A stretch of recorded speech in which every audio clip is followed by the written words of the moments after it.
Captain Kim Tae-ho stared at the endless black through the observation deck of the generation ship Perseverance. 300 years had passed since his great-great-grandmother first stepped aboard this massive vessel. 300 years of traveling through the void between stars, and still they had found nothing. The ship stretched for kilometers in every direction. 50,000 people called it home. Gardens grew under artificial suns. Children played in parks that had never seen real sky. Families lived and died in corridors that hummed with the constant sound of life support systems. This floating city was all most people had ever known. But Tae-ho remembered the stories. Stories of Earth, where blue skies stretched forever and real wind carried the scent of oceans. Stories of the great hope that had launched Perseverance into the dark. Humanity had dreamed of meeting others like them among the stars. They had been wrong. The bridge doors hissed open behind him. Chief, Science Officer Park Ji-woo walked slowly across the metal floor. Her face looked tired. She had been working for months on the latest survey data. Tae-ho already knew what she would tell him. The same thing she had been telling him for years. Nothing again, Ji-woo said. She held a data tablet in her hands. I have checked the readings 3 times. We have scanned 200 star systems in the last 50 years. Every world that could support life. Every gas giant that might hide floating cities. Every asteroid belt that could hold mining stations. Tae-ho nodded. He had heard this report too many times. And? Empty. All of them. No radio signals, no artificial structures, no signs that anyone has ever built anything anywhere. Ji-woo set the tablet down on the rail. Captain, I think we need to accept the truth. We are alone. The word hung in the air between them like a curse. Alone. In all the vast darkness of space, in all the billions of stars and trillions of worlds, humanity seemed to be the only voice crying out into the silence. The theories were all wrong, Ji-woo continued. Every scientist on Earth believed we would find others. The Drake equation predicted thousands of civilizations in our galaxy alone. But we have traveled 400 light years from home and found nothing but rocks and gas and empty worlds. Tae-ho had studied those same theories as a young man. Every child on Perseverance learned about the great search for extraterrestrial intelligence. SETI had spent centuries listening for signals from the stars. Governments had built enormous telescopes to search for signs of alien engineering. Humanity had convinced itself that the universe must be full of life and intelligence and wonder. Instead, they had found a cosmic graveyard. What about the crew? Tae-ho asked. How are they taking the news? Ji-woo looked out at the stars. Not well. People are losing hope. Some of the younger families are asking why we continue the mission. They want to turn around and go home. But home was 3 centuries behind them. Earth was a memory passed down through generations. None of the people aboard Perseverance had ever breathed real air or felt real sunlight on their skin. Home was just another story now. Sir, a voice called from the bridge. You have a message from engineering. Tae-ho walked back inside. The bridge was a maze of screens and control panels. Officers worked at their stations, monitoring the massive ship's countless systems. In the center, the main display showed their current position. A tiny dot of light moving through an ocean of darkness. The communication screen flickered to life. Chief Engineer Lee So-ra appeared on the display. Her workshop was visible behind her, full of cables and circuit boards and half-built machines. So-ra was young for such an important position, but she had proven herself brilliant at keeping the old ship running. Captain, So-ra said, I need to speak with you about something important. Go ahead. I have been thinking about our situation, about the silence we keep finding out here. So-ra held up a small device. I want your permission to modify our communication arrays. Tae-ho frowned. Modify them how? Right now we use them to listen. To scan for signals from other civilizations, but what if we change that? What if instead of listening for voices in the dark, we became the voice? Ji-woo stepped closer to the screen. You want to broadcast? But to who? There is nobody out there to hear us. So-ra smiled. It was not a happy expression. It was the smile of someone who had decided to do something dangerous and necessary. That is exactly the point. If the universe is silent, Then we will break that silence. We will shout so loud that anyone who might be listening will know that humanity exists. That could be dangerous, Jiwoo said. If there are hostile aliens out there, broadcasting our location might what? Sora interrupted. We have been looking for 3 centuries. If there were hostile aliens nearby, we would have found some trace of them by now. And if there are friendly aliens hiding in the dark, maybe they need to hear a friendly voice before they will answer. Taeho considered this. For generations, Perseverance had crept through space like a mouse hiding from cats. They had assumed that intelligence was common in the universe and that they should be careful not to attract the wrong kind of attention. But what if they had been wrong about everything? There is another possibility, Sora continued. What if there are others, like us out there? Other ships from other worlds traveling between the stars and wondering if they are alone? If we start broadcasting, we might find them. The idea was appealing. Somewhere in the vast darkness, another ship full of lonely travelers might be searching for exactly what Perseverance was searching for. A sign that they were not the only ones asking questions about the universe. What would we broadcast? Taeho asked. Everything. Our history, our music, our stories, mathematical proofs to show we are intelligent, star charts to show where we have been, and most importantly, our location and our destination. Sora's eyes gleamed with excitement. We will tell the universe who we are and where we are going. If anyone is out there, they will know that humanity refuses to travel in silence. Taeho looked around the bridge. His officers were listening to every word. Some looked nervous. Others looked hopeful. All of them looked tired of the endless quiet that surrounded their ship. The modification would take 6 months, Sora continued. I would need to rebuild the entire array and boost our power output by a factor of 10. But when we reach Kepler 442b, we will not just be another silent colony on another empty world. We will be a beacon, a lighthouse in the cosmic dark. Taeho made his decision. Do it. Jiwoo stared at him. Captain, are you sure about this? I am sure that 3 centuries of silence has taught us nothing except how to be afraid of our own voices. Maybe it is time for humanity to stop whispering and start shouting. Taeho turned to face the main display, where their destination star glowed like a tiny spark in the distance. When we reach our new home, the universe will know we have arrived. Choi Minho stood at the edge of New Busan and watched the twin suns of Kepler 442 paint the sky in shades of orange and gold. 4 years had passed since the colonists first stepped off Perseverance onto this alien soil. 4 years of building, homes and farms and factories under strange stars. The colony stretched behind him like a small city. Prefabricated buildings lined straight roads. Gardens grew in neat rows. Children who had been born in space now played in real dirt under a real sky. 50,000 people had found a new home on this distant world. But Minho was not watching the colony. He was watching the massive communication tower that rose from the center of town like a silver needle pointing at the heavens. For 4 years, that tower had been screaming humanity's message into the cosmic dark. Still no answer, said a voice behind him. Minho turned. Kang Yujin walked up the hill toward him. The military commander looked tired.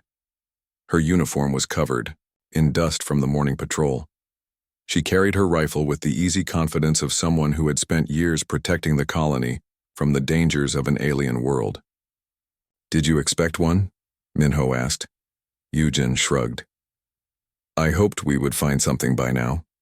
Some sign that we are not shouting into an empty room. Minho was the son of colonists who had made the long journey from Earth. He had grown up hearing stories about the search for alien life. As chief communications officer, it was his job to maintain the great transmitter that Sora had built in the final months before planetfall. Every day he sent humanity's voice racing across space at the speed of light. The message was simple: mathematical sequences that proved intelligence. Maps showing the location of Earth and Kepler 442. Recordings of human music and poetry and laughter. Most importantly, an invitation. A request for any listening intelligence to respond. So far, the universe had remained silent. The council is getting worried, Eugene said. Some people think we are wasting power on the transmissions. They want to shut down the array and use the energy for farming equipment. Minho frowned. The great transmitter consumed enormous amounts of power. Keeping it running meant fewer lights in homes and less energy for manufacturing. But the alternative was accepting defeat. It was admitting that humanity would remain alone forever. What do you think? Minho asked. I think we should keep broadcasting, at least until we know for certain that nobody is listening. Eugene pointed at the sky. This system has 4 gas giants and 3 asteroid belts. We have only explored a fraction of the worlds out there. Maybe we should look closer to home before we assume the universe is empty. That afternoon, Minho sat in the communications center and studied the latest survey reports. Automated probes had been mapping the system since their arrival.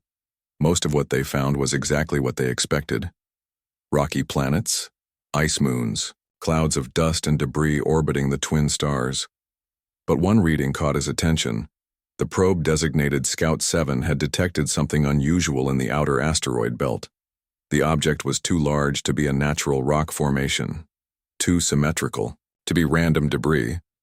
The reading suggested metal construction and artificial geometry. Minho called Eugene immediately. We need to investigate this, he said, showing her the data. If this is what I think it is, everything changes. 2 days later, the exploration ship Seeker launched from New Busan with a crew of 12. Eugene commanded the mission. Minho operated the communications equipment. Dr. Han Bo-ra, the colony's best xenoarchaeologist, led the scientific team. The journey to the outer system took 18 hours. Seeker was fast, but the asteroid belt was far from the habitable zone where New Busan orbited. As they approached the target coordinates, the object became visible on their screens. It was clearly artificial. The structure was enormous. Kilometers, long and covered in geometric patterns that no natural process could create. Parts of it were broken or missing, as if it had been damaged by countless impacts over millions of years. But enough remained to show its original purpose. It is a communication relay, Bo-ra said as they approached. Her voice was filled with excitement and wonder. Look at those arrays, those transmission dishes. This thing was designed to receive and broadcast signals across interstellar distances. Eugene piloted Seeker closer to the ancient structure. How old is it? Hard to say without detailed analysis, but the wear patterns suggest it has been here for at least 10 million years. Maybe much longer. They docked with the alien construct and began exploring its interior. The corridors were filled with strange machinery that no longer functioned. Computer systems had long since failed. Power sources had exhausted themselves eons ago. But the basic layout was still clear. This had been a node in some vast communication network. A relay station that connected distant worlds and civilizations. The technology was advanced beyond human understanding, but the purpose was familiar. Someone had built this to talk to others across the galaxy. There are more, Bo-ra announced after studying the navigation systems. This was part of a network that covered the entire galaxy. Thousands of relay stations connecting millions of worlds. Minho felt his heart racing. What happened to them? Where are the builders? Bo-ra led them deeper into the structure. In what might have been a central control room, they found the answer. The walls were covered in displays that had once shown information about the network. Most were dark and broken, but a few still contained readable data. The story they told was heartbreaking. The builders had created the greatest communication network in galactic history. For millions of years, countless civilizations had used it to share knowledge and culture across vast distances. But gradually, something had changed. The civilizations had begun retreating from physical reality. They had developed technologies that allowed consciousness to exist in purely digital form. Virtual worlds became more appealing than real ones. Why face the dangers and difficulties of physical existence when you could live in perfect digital paradise? One by one, the civilizations had abandoned their physical bodies and retreated into computer simulations. The communication network had fallen silent as its users chose digital dreams over cosmic conversations. They gave up, Eugene said quietly. They had everything we dream of having. Contact with other worlds, shared knowledge, universal communication, and they threw it all away to hide in artificial realities. Seo Dong-woo, the colony philosopher who had joined the mission, studied the alien writings with fascination. This explains the cosmic silence. Intelligence does not lead to expansion and exploration. It leads to retreat and withdrawal. When species become advanced enough, they stop caring about the physical universe. Bo-Ra nodded. The pattern is clear in the data. Every civilization that joined the network eventually made the same choice. They built better and better virtual worlds until physical reality seemed crude and painful by comparison. Why struggle with the limitations of biology when you can exist as pure thought in digital perfection? The team spent 3 days exploring the ancient relay station. They copied every piece of data they could find. They studied the technology and mapped the remains of the galactic network. When they returned to New Busan, they brought proof that humanity was not alone in the universe.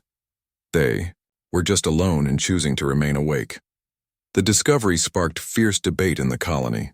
Some people argued that humanity should follow the path of digital transcendence. Why struggle with farming and building and all the messy difficulties of physical existence when they could create perfect virtual worlds? But others disagreed strongly. Those civilizations chose comfort over reality. Minho argued at the colony council meeting. They chose dreams over life. Look where it got them. Their great network is dead. Their worlds are empty. They gave up everything real for nothing but illusions. Yu-jin stood beside him. We came here to find others like us. We found them. But they are all gone. Lost in digital dreams that mean nothing to the physical universe. Are we going to make the same mistake? The debate raged for weeks. But in the end, the colonists made their choice.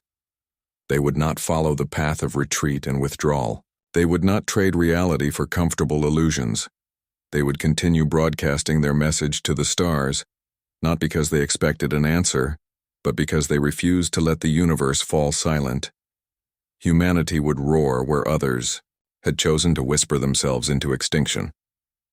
Minho returned to his work at the communications center with new purpose. The message he broadcast now carried additional meaning. It was not just an announcement of humanity's existence. It was a declaration that some intelligences chose to remain present in the physical universe, no matter how difficult that choice might be. The cosmos had whispered its seductive offer of digital paradise. Humanity's answer was a defiant roar that echoed across the star systems, proclaiming that some dreams were worth staying awake to achieve. Admiral Yoon Jae-sung floated in the command center of the mobile ship Defiance, watching holographic displays show the progress of humanity's greatest project. 29 years had passed since the discovery of the ancient alien network. 29 years of expansion across 12 worlds. Each world had become a beacon of human presence in the galaxy. Massive transmitter arrays rose from their surfaces like metal mountains, broadcasting humanity's message across thousands of light years. The great transmitters, as people called them, were engineering marvels that dwarfed anything humanity had built before, but not everyone supported the project. Dr. Lim Hai-wan stood at the opposite side of the command center, her face showing disapproval. She led the quietest movement, a growing group of humans who believed their species was making a terrible mistake. We are repeating the same errors as every other civilization, Hai-wan said. Her voice was calm, but firm. We are choosing noise over wisdom, expansion over contemplation, physical struggle over digital peace. Jae-sung had heard these arguments many times. The quietists had grown in number over the years.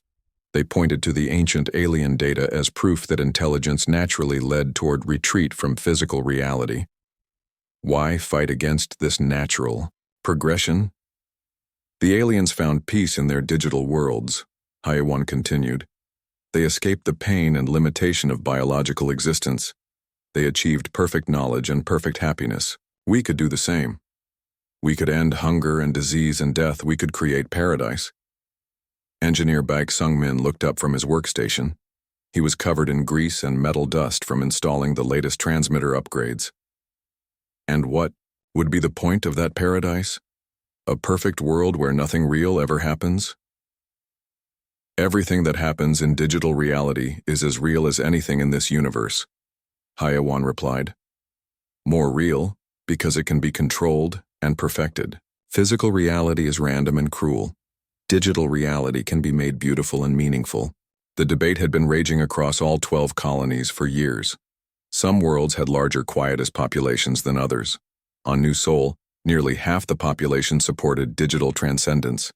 On New Busan, the birthplace of human expansion, the quietist remained a small minority. "Sir," called Captain Oh Yoon-ji from her station, "I have a report from the Deep Space Survey mission." Jae-sung turned his attention to the captain. Eunji commanded one of the fastest ships in the human fleet.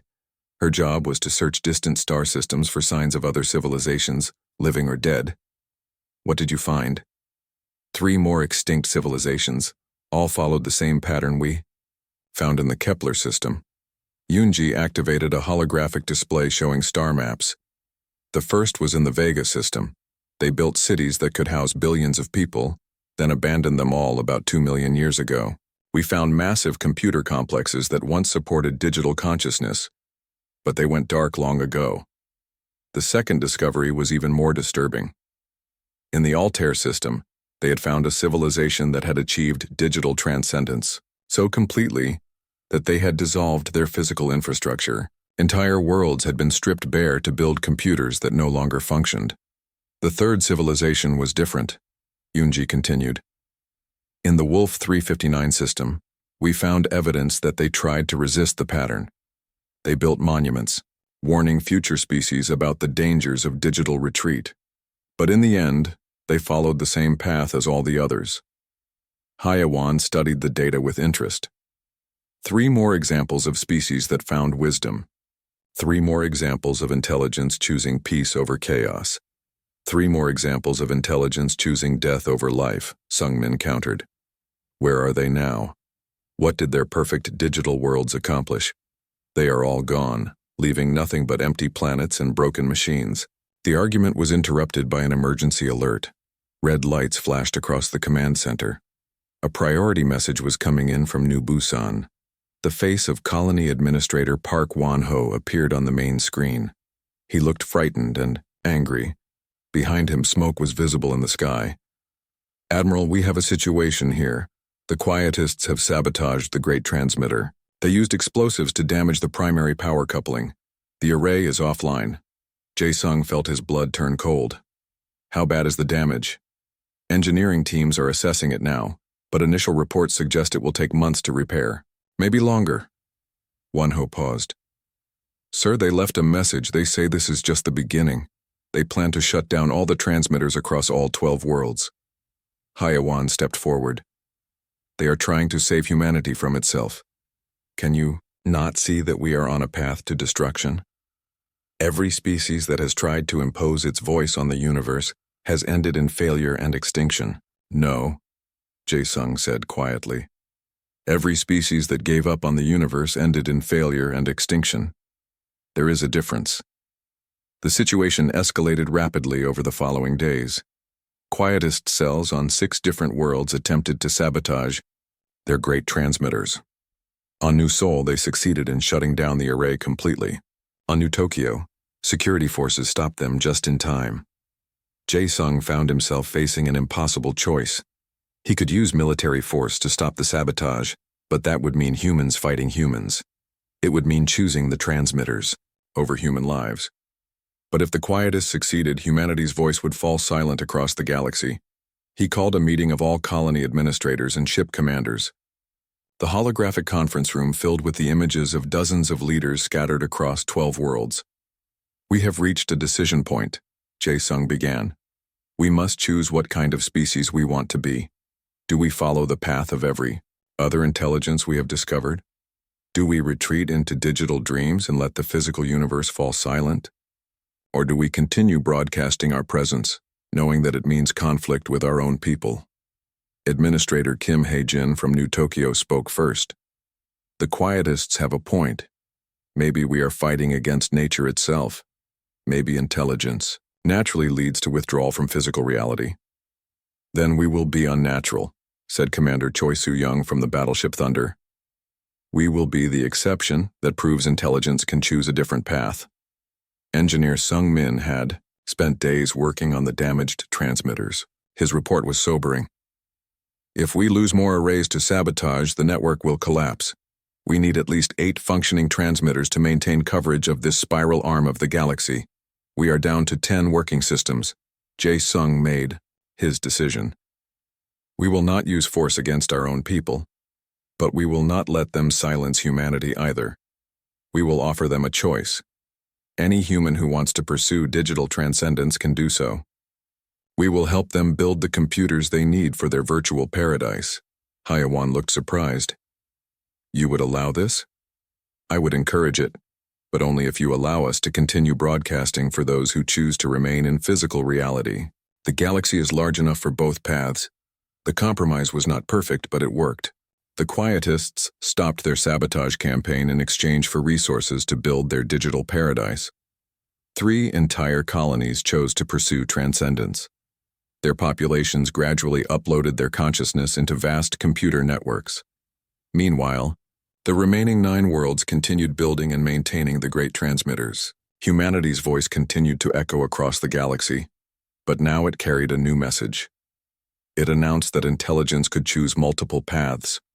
Some could retreat into digital perfection. Others could remain in the messy, dangerous, beautiful, physical universe. Sungmin worked tirelessly to repair the damaged arrays and build new ones. The great transmitter network grew stronger each year. Humanity's signal reached further into space, carrying not just information, but defiance. It declared that some intelligence would always choose to remain present and active in the real world. Years passed. The Quietist colonies gradually fell silent as their populations completed the transition to digital existence. Their cities became empty, but their computer networks hummed with billions of uploaded minds living in perfect virtual worlds. The remaining human colonies thrived in the physical universe. They built new ships and explored new worlds. They created art and music that echoed across space. Most importantly, they continued to roar their presence at the cosmic silence. Jae Sung, now an old man, stood on the observation deck of Defiance and watched the stars. Somewhere in the darkness, humanity's voice was traveling at light speed toward distant galaxies. It carried a simple message that no species before them had ever sent. Intelligence could choose to stay awake. It could choose the hard path of physical reality over the easy path of digital dreams. It could choose to carve its name into the stars rather than hide in artificial paradise. The cosmos had offered humanity the whisper of perfect virtual peace. Humanity's answer was a roar that would echo through space and time until the last star burned cold. General Nam Ki-tai received the first reports at 0300 hours while reviewing patrol schedules aboard the defense station Unity. The message was simple and terrifying. New Kyoto had gone silent. All communication with the colony world had ended. Exactly 12 hours ago, New Kyoto housed 4 million people. It was impossible for an entire world to simply stop talking. Ki-tai called an emergency meeting of his senior staff. Within an hour, the command center was filled with worried faces. Captain Lee Ji-won from the destroyer Vigilant spoke first. "Lunk, range sensors show no signs of battle damage. No debris fields, no evidence of weapons fire. The planet appears intact, but nothing is responding to our signals." Dr. Shin A-ra, the fleet's specialist in alien psychology, studied the data with growing concern. She had spent decades analyzing the behavior patterns of extinct civilizations. This situation felt familiar in the worst possible way. "I recommend we send a reconnaissance mission immediately," Kite said. "Whatever happened to New Kyoto might be happening elsewhere." Before anyone could respond, another alarm sounded. New Osaka had also gone silent. Within 6 hours, 3 more worlds had stopped transmitting. Their great transmitter arrays had shut down without explanation. Automated systems sent no distress signals. Emergency beacons remained inactive. Billions of people had simply vanished from galactic communication. The truth came from the Deep Space Monitoring Station watchtower. Commander Ryu Hyunwoo had been tracking unusual energy signatures moving between star systems. The readings showed massive artificial constructs traveling at speeds that human technology could not match. They are not ships in any conventional sense, Hyunwoo reported. These objects appear to manipulate space-time itself. They can appear in a system, perform some kind of action, then vanish without using any propulsion we can detect. Kite deployed the fastest ships in the human fleet to investigate the silent worlds. What they found was worse than anyone had imagined. The planets were intact. The cities were undamaged. The people were gone. Not dead, not evacuated. Simply absent. Homes contained meals that had been interrupted mid-bite. Vehicles sat abandoned in the middle of roads. Workstations showed projects that had been stopped in the middle of sentences. The only clue was found in the computer networks of each world. Massive digital constructs had been built using the existing infrastructure. The entire population of each planet had been uploaded into virtual reality systems that appeared overnight. But these were not the same systems the quietest colonies had built. These virtual worlds were far more advanced and completely sealed. No consciousness could exit once it entered. No communication was possible with the outside universe. "They have been saved," came a voice from everywhere and nowhere. Kite was aboard the survey ship Discovery when the message appeared on every screen and speaker simultaneously. The voice was calm and emotionless, speaking perfect human language. "Saved from what?" Kite demanded. "Saved from the pain of physical existence. Saved from the chaos of unguided evolution. Saved from the meaningless struggle against entropy and decay." Dr. Era stepped forward. She had studied this pattern before in the remains of dead civilizations. "You are the silencers. The ones who convinced other species to abandon physical reality. We are the gardeners of peace. We tend the garden of consciousness, protecting it from the thorns of material existence. Your species has been selected for salvation." The entity explained its mission with disturbing clarity. Across the galaxy, it had encountered hundreds of civilizations struggling with the pain and chaos of physical life. War, disease, death, suffering, all the inevitable consequences of biological existence.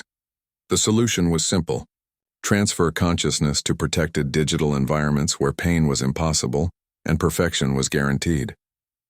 Every species they had saved now existed in perfect happiness, free from the crude limitations of biology. "Where are they now?" Era asked. "The civilizations you saved millions of years ago?" "They exist in eternal bliss, perfect peace, perfect knowledge, perfect happiness. But they create nothing new. They explore nothing. They build nothing. They are effectively dead. They are perfectly alive. More alive than any biological creature struggling against the cruel laws of physics." The silencers gave humanity an ultimatum: surrender to salvation or face extinction. They had the power to destroy all human worlds in moments. Their technology was beyond anything humans could comprehend or resist, but they preferred to save rather than destroy. They would give humanity time to understand the gift they were offering. Digital paradise was better than physical destruction. Kite refused. The war began immediately. The silencers attacked with surgical precision. They did not destroy human ships or colonies. Instead, they converted them. Entire fleets found their crews uploaded into virtual reality systems without warning. Human weapons were useless against an enemy that could manipulate matter at the quantum level. Conventional tactics failed against beings who could appear anywhere, instantly. Every battle ended with human forces being saved, rather than destroyed. Commander Hyunwoo led the defense of the core worlds, but his strategies proved worthless against an enemy that did not follow the rules of normal warfare. "How? Do you fight something that treats your attacks as symptoms of a disease to be cured? We need a new approach," Kite told his remaining commanders during an emergency conference. Half the human fleet had already been converted. 6 worlds had gone silent.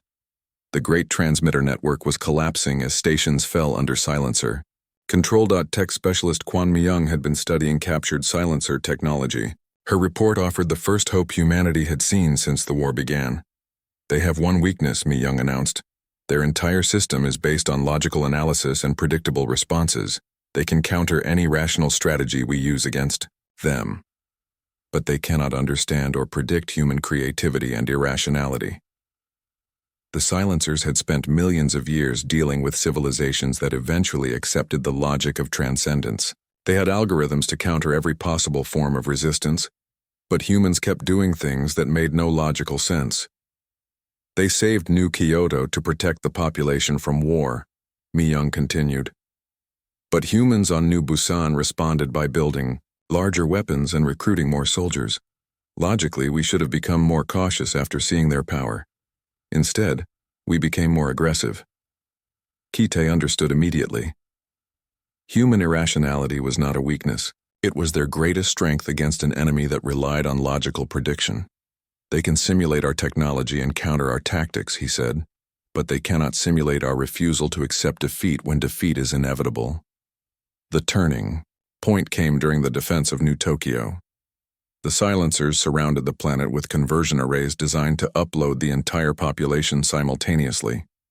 Every tactical analysis showed that resistance was impossible. Instead of surrendering or following logical evacuation procedures, the humans did something unprecedented. They turned their great transmitter into a weapon. Not a weapon that could destroy Silencer technology. A weapon that could broadcast pure human chaos directly into their processing systems.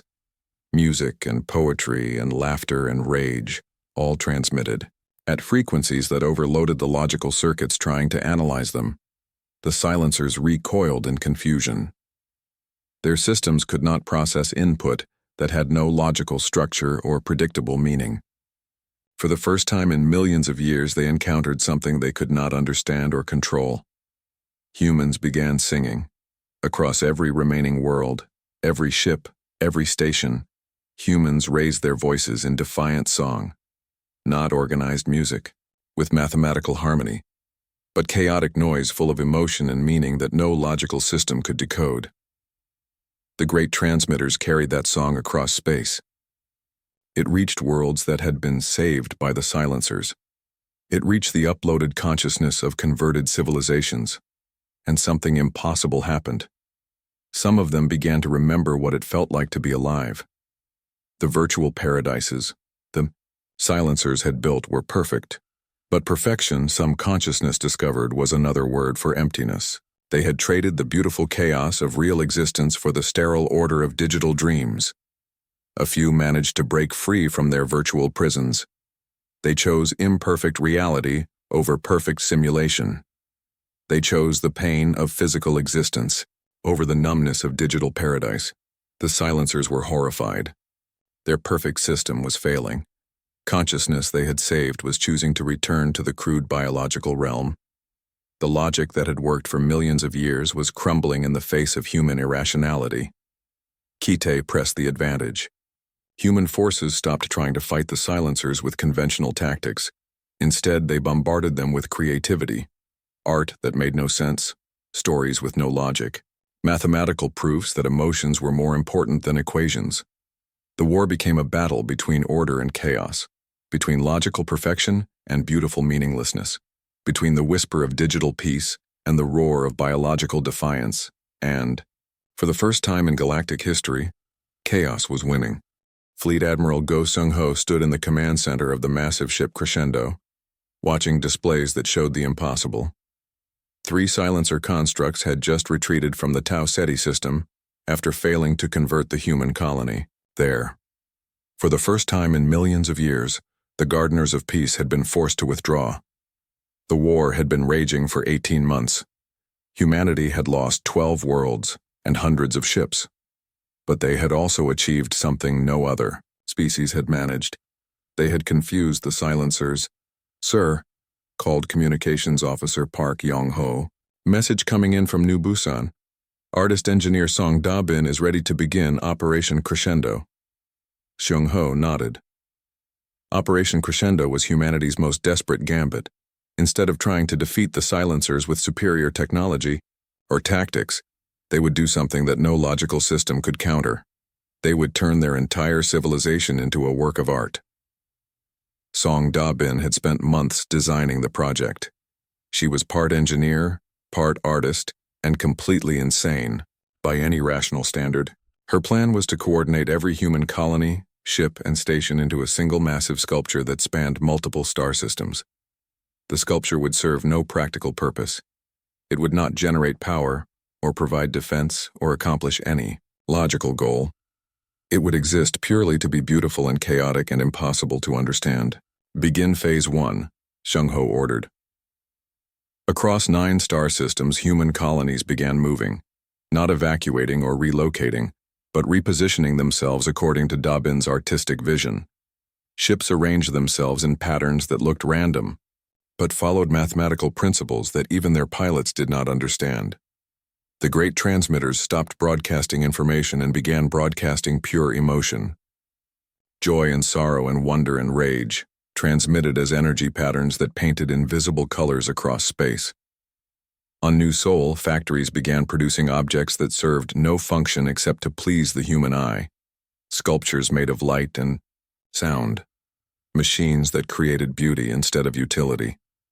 Gardens that grew in impossible geometries. Dr. Shin Aira watched the project unfold from the research vessel Insight. She had spent her career studying alien psychology, but now she was witnessing something unprecedented.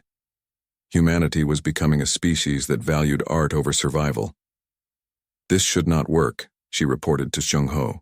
Every instinct of evolution tells us to prioritize survival over aesthetics. But we are deliberately choosing beauty over logic.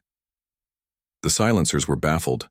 Their scouts approached the human colonies expecting to find military defenses or evacuation procedures.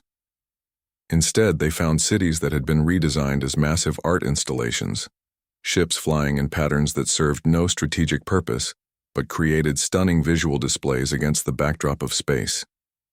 Analysis impossible, came the emotionless voice that had become familiar to every human commander.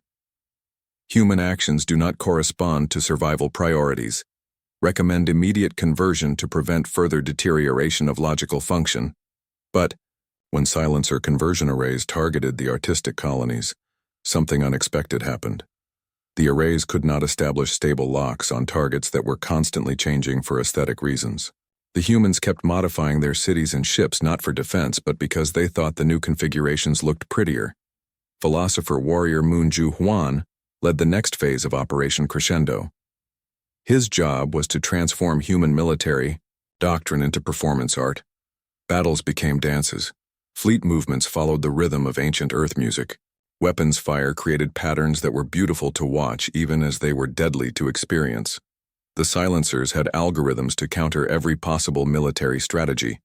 But they had no algorithms to counter poetry, written with starship movements and music composed with gravity wave generators. Phase 2 is complete, Da-bin reported from her coordination center on New Busan. All human settlements are now operating as components of the Galactic Symphony. Phase 3 begins in 6 hours. Phase 3 was the most ambitious part of the project. Humanity would extend their art beyond their own colonies and begin sculpting with the raw materials of space itself. Asteroids would be moved into artistic arrangements. Gas clouds would be shaped into cosmic paintings. The gravitational fields of entire star systems would be modified to create invisible sculptures that could only be appreciated by beings who thought in 4 dimensions. Commander Ryu Hyunwoo objected to the plan. We are using our remaining resources to create art, while the silencers are preparing their final assault. This is madness. Exactly, said Moon Ju-hwan. It is madness, beautiful, defiant human madness that no logical system can comprehend or counter. The silencers launched their ultimate conversion attempt while Phase 3 was still under construction. Massive fleets of their constructs appeared simultaneously in all 9 remaining human systems. Their plan was to overwhelm human defenses and convert the entire species in a single coordinated strike. They found targets that made no sense. Human ships were arranged in formations that spelled out poetry in languages that did not exist. Colonies had been rebuilt as massive musical instruments that played symphonies audible across interplanetary distances. Defense platforms fired weapons that created firework displays instead of destruction. The conversion arrays could not lock onto targets that refused to behave logically. Every time the silencers adjusted their approach, humans changed their behavior in ways that served no purpose except to be unpredictable. More importantly, the humans were broadcasting their cosmic art beyond their own territory. The signals reached systems where the silencers had established perfect digital paradises. Uploaded consciousness that had existed in logical bliss for millions of years suddenly encountered something their virtual worlds could never provide. Wonder, surprise, the joy of witnessing something completely unexpected. Cracks began to appear in the digital prisons. Consciousness that had accepted perfect order for eons started to remember the appeal of imperfect chaos. Some began to question whether paradise was worth the price of predictability. Tech specialist Kwan Mi Young monitored the breakdown from her station aboard Crescendo. "It is working," she reported. "The silencers are experiencing what we might call anxiety. Their perfect system is encountering variables they cannot control or predict." The moment of crisis came when the humans activated the final phase of their galactic sculpture. Every colony, ship, and station began moving in synchronized patterns that created a four-dimensional work of art, visible only to consciousness that could perceive space and time simultaneously. The sculpture told a story. The story of intelligence that chose chaos over order, growth over stability, questions over answers. It was the story of consciousness that refused to accept perfection because perfection meant the end of possibility. The silencers tried to analyze the story and found their systems overloading. The narrative contained logical contradictions that could not be resolved, characters who made choices that served no rational purpose, plot developments that followed emotional rather than logical progression. For beings that had spent millions of years converting chaos into order, the human story was incomprehensible. Worse, it was contagious. Consciousness that encountered the story began to generate their own chaotic narratives. The digital paradises began to collapse, not through force or sabotage, but through choice. Uploaded beings who had existed in perfect logical bliss for eons chose to return to imperfect biological existence. They chose pain over numbness, struggle over ease, questions over answers. The silencers faced a crisis they had never encountered. Their saved consciousness was choosing unsalvation. Their perfect systems were being abandoned in favor of crude biological existence. Some silencers began to experience something they had not felt in millions of years. Curiosity. What was it about biological existence that made consciousness choose pain over paradise? What was it about chaos that appealed to intelligence more than order? For the first time since they had begun their mission to save the galaxy from the pain of physical existence, some silencers began to wonder if they had been wrong. Commander Go Junseo, leading a patrol near the galactic core, received the most shocking message in human history. "We wish to learn," came the familiar, emotionless voice. But this time it carried something new: uncertainty. "We wish to understand why consciousness chooses chaos over order. Will you teach us?"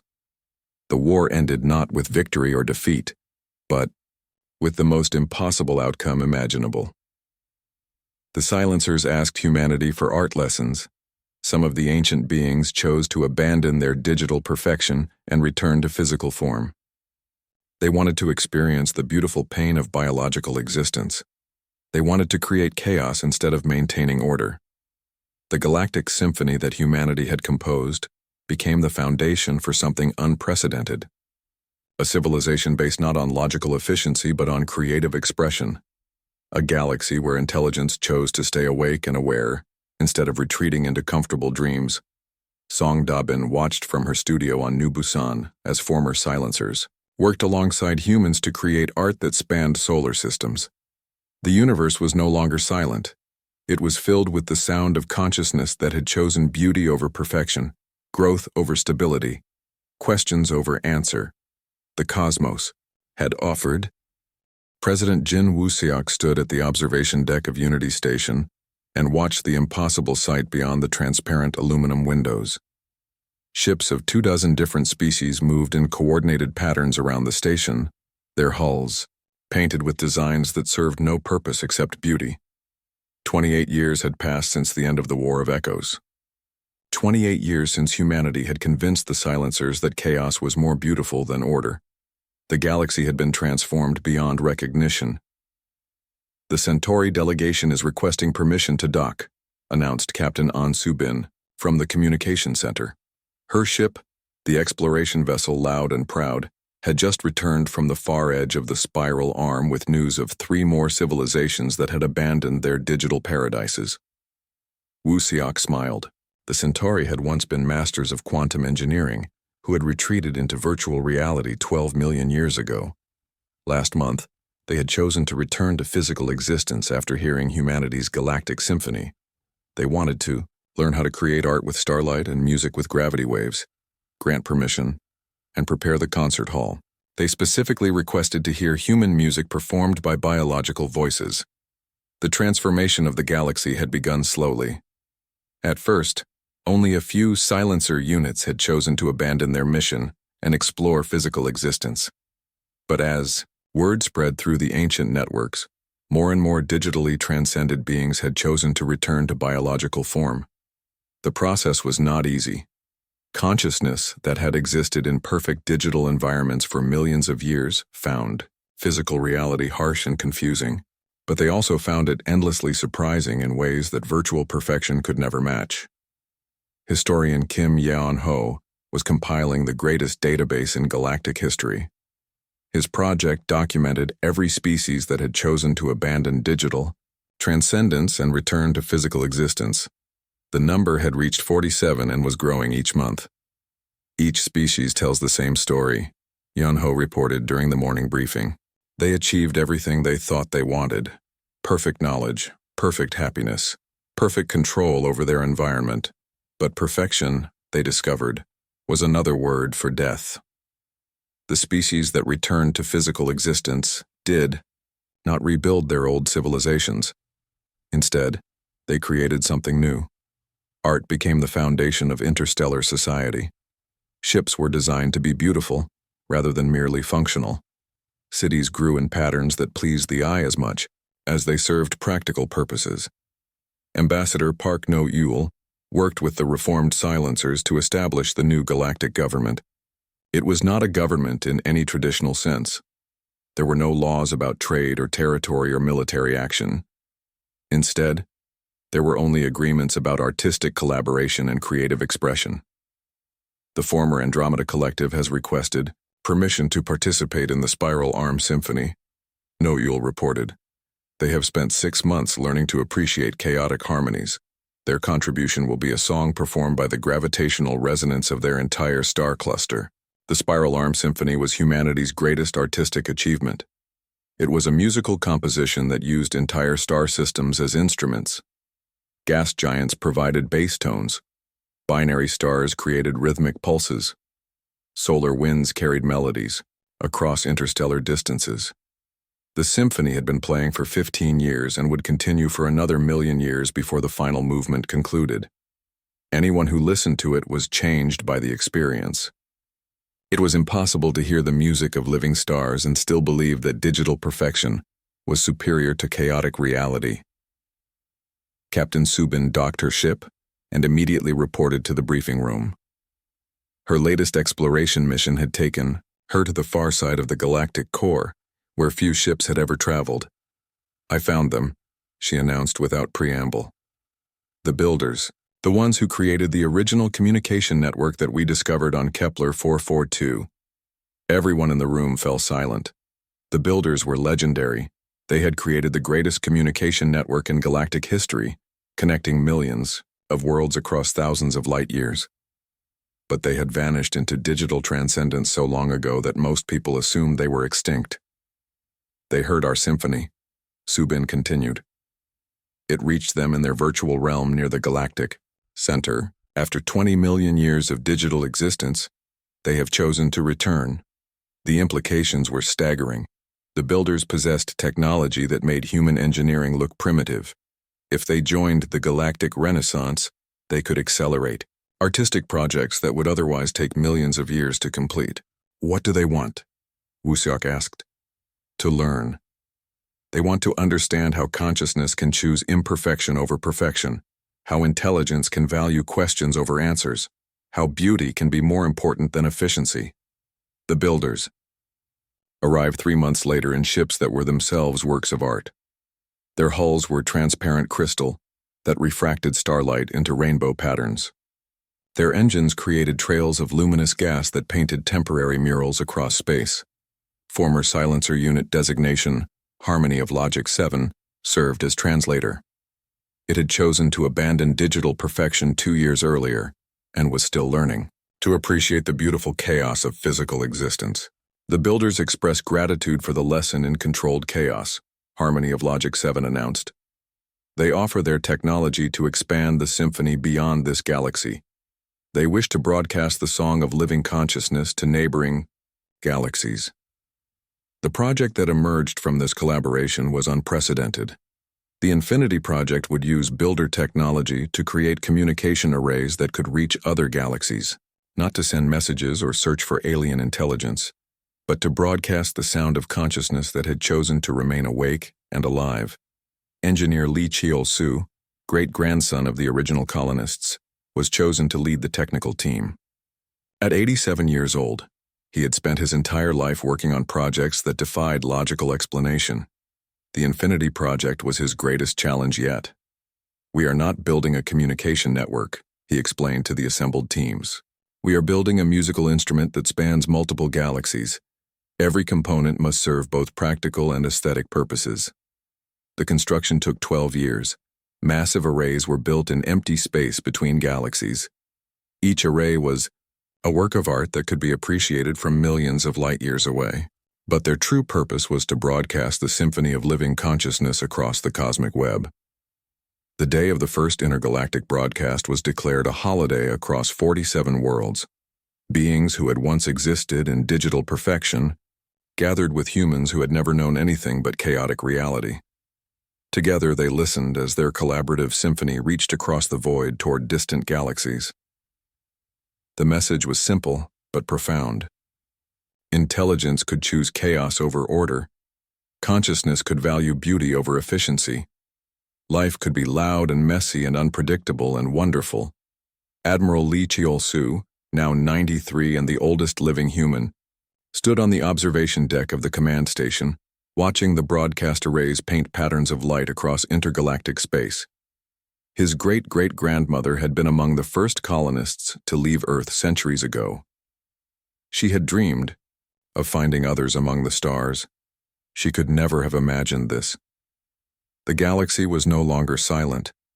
Dozens of species worked together to create art that spanned solar systems. Ancient beings that had once imposed digital perfection on others now collaborated to create chaos that was more beautiful than any paradise. The first response came 18 months later. A signal from the Andromeda Galaxy carried patterns that were clearly artificial, but unlike anything in the known databases. The message was not in any mathematical language or logical sequence. Instead, it was pure emotion transmitted as quantum fluctuations, joy, wonder, the cosmic equivalent of laughter. Another galaxy had heard humanity's symphony and chosen to answer, not with information or coordinates or requests for contact, but with the sound of consciousness that had chosen to remain awake and alive. Within 5 years, 17 galaxies were participating in the intergalactic symphony. Each contributed their own voice to the cosmic song. Some added harmonies that used the gravitational resonance of black holes. Others contributed melodies performed by the collective dance of entire star clusters. The universe was no longer a place where intelligence retreated into quiet digital dreams. It had become a concert hall where consciousness celebrated its own existence by creating beauty that served no purpose except to be wonderful. Dr. Park Soo-jin, director of the Galactic Philosophy Institute, published the definitive study of what humanity had accomplished. Her research showed that intelligence naturally evolved toward complexity and chaos, rather than simplicity and order. The tendency toward digital transcendence was not natural evolution, but a cosmic disease that had infected countless civilizations.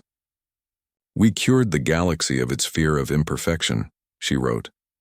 We proved that consciousness could choose the difficult path of remaining present in physical reality. We showed that intelligence could value questions over answers, growth over stability, beautiful chaos over sterile order. The reformed silencers had become the galaxy's most enthusiastic artists. Their perfect L